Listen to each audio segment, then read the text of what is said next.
Constellations in a nutshell. Tell us what it's about. Constellations in a nutshell. Constellations. It's hard to put it in a nutshell. It is, yeah. It's hard to jam it in. It is.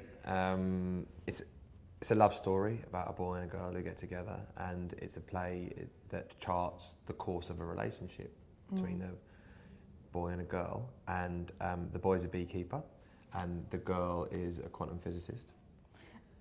And Sally Hawkins is the girl, and I'm the boy. And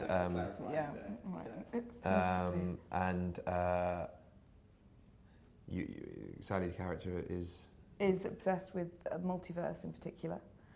And the idea that every decision you ever make, there's another you in another universe making a different decision. So you see the relationship span the beginning to the end of their relationship, but at each point in the relationship, at each point in everyone in life, you make a decision that takes you that way or that way.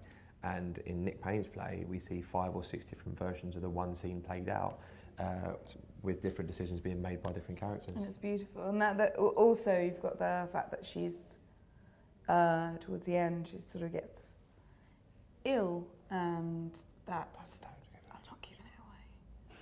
But I'm not giving it. But yeah, that's another. This is just a part of their relationship. So, yeah. This is the biggest nut in the world. This is like a walnut. We just put it in there. It is. Because you were after a hazelnut, weren't you? And were you after a hazelnut? Yeah, you cashew. Cashew. I've never seen a cashew shell. What are cashew shells? What the curvy? I don't know about that. That should be looked up. No, I've never seen a cashew shell. No, have I. Do all nuts grow in? Coconut. That's a coconut. It's a coconut, yeah. Good. So you're moving from the Royal Court upstairs, very small space, into the Duke of York's Terrifying. fairly substantive space. Are you making many changes in order to accommodate that change? Not really, actually. A couple of big songs in it now. It's a song and dance number. Would you say that putting it on ice is a big change? Don't know. We've got to jazz it up, God takes. You got to jazz it up for the West End. Got to pack them in. Yeah. It's London's West End. But it's rollerblades. only an hour long, isn't it? So that's just quite over. an anomaly. And it is indeed. I was thinking the other day, I think Gambon did Crap's Last Tape, which is maybe 50 minutes. So it has happened before, but we're not charging full whack for the tickets. And also we've tried to retain the intimacy of upstairs at the Royal Court by closing the top section of the Duke of York. So it's going to be quite a small space. I think there's only 450 seats or something. So for the West End, it's relatively small, but obviously it's different. We did it in the Round before, and now turning that into a Victorian proscenium arch production is an interesting thing. It's like, we won't really know how it works in that way until we're up there doing it, I suppose, and if it sort of translates. But we did visit the theatre the other day and chose just to feel what it was like on stage, and it's quite intimate actually. It's quite interesting how intimate it is. I've not done a play on a proscenium arch theatre since I was in the National Youth Theatre, so it's a new thing for me. I mean, I've done plays at the Donmar and the Royal Court, and so this is going to be interesting. Yeah.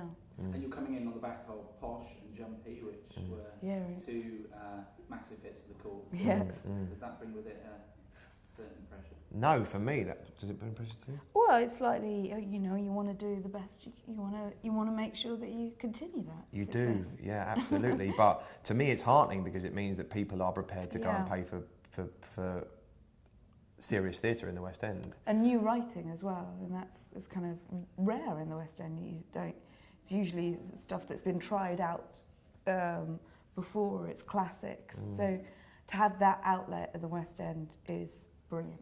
But also it's different because they were both downstairs at the Royal Court in fairly big audiences. So we were upstairs, and there's not that many plays that have transferred from upstairs at the Royal Court to the West End. No. I think the Conor McPherson's the Weir. Oh, right. Yeah. To that very theatre. To that very theatre, yeah. But the Royal Court's got a relationship with the Duke of York's because when the Royal Court was being refurbished, it moved to the Duke of York's Theatre. So it's something of a second home for the building, really. But then tonally, it's quite different to most of the productions you'd expect to see in the theatre upstairs at the Royal Court. I mean, compared to the likes of, say, Sarah Kane or even Jess Butterworth more recently. It's much lighter. Seemingly it's billed as a rom-com. Yeah. I mean, do you think there's something to be said for the way that Dominic Cook has staged these slightly more accessible plays? Yeah, I think so. I mean, I love the fact that it's kind of billed as sort of a rom-com when it's got so much. Of course, it sort of turns, you know, it's got a beautiful heart to it as well, and it's full of, it's very, what am I trying to say? It's full. It's very tender. It's very tender because beautiful. it's a play. You know, that's the thing. I'm pleased that it's billed as a rom-com because some people can be put off by the fact that it deals with things of quantum physics and things that I don't personally understand, even though I've been doing a play about it for ages, because it's a play with heart and something that everyone can relate to. So it's got lots of different people. Yeah, and I think the way it's staged is unusual. On ice, yeah. on this time on ice is very unusual and a big challenge in itself. Yeah. But no, it is like nothing I've seen. But then I think that about every play I see at the Royal Court, it's like it's always a surprise. Well, especially under Dominic's tenure, because he I mean, whenever a play goes on sale upstairs at the Royal Court, now it sells out because people know, they trust Dominic Cook's taste. They know that if he's going to put it on, it must be good, therefore we must book for it. There's not a play that goes on downstairs that isn't completely sold out now. And that is an amazing achievement, and he will be sorely missed. And this season at the Duke of York's is something of a celebration of his work in that building. It's a lovely way to say goodbye and thank you. Yeah, goodbye and thank you. I mean, 4 recent productions have transferred. You know, Jerusalem and Posh, Jumpy, and now us. It's and Clybourne Park. That's 5. Yeah, it'd be great to see what he does next because he's a phenomenal talent and such a force of good in theatre. And what about you guys next? What's in the pipeline? Well, Sally, firstly, there obviously many rumours of Made in Dagenham, the musical. Yep, is that true? Yeah, on ice.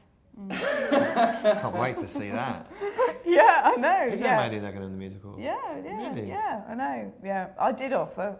They didn't want to do it. Weird, but yeah, no, Gemma Artisan was there. Yes, I know. She's doing the workshop. Yeah, I read about that when I was away. Thinking, oh, that's interesting. Bloody hell. I know. Well, it's really nice that sort of. It's bizarre that Made in Dagenham the musical, but I think it's really exciting. It has another life, and the fact that again, something comparatively a small independent film that then people want to see it on a big scale in the West End is really exciting.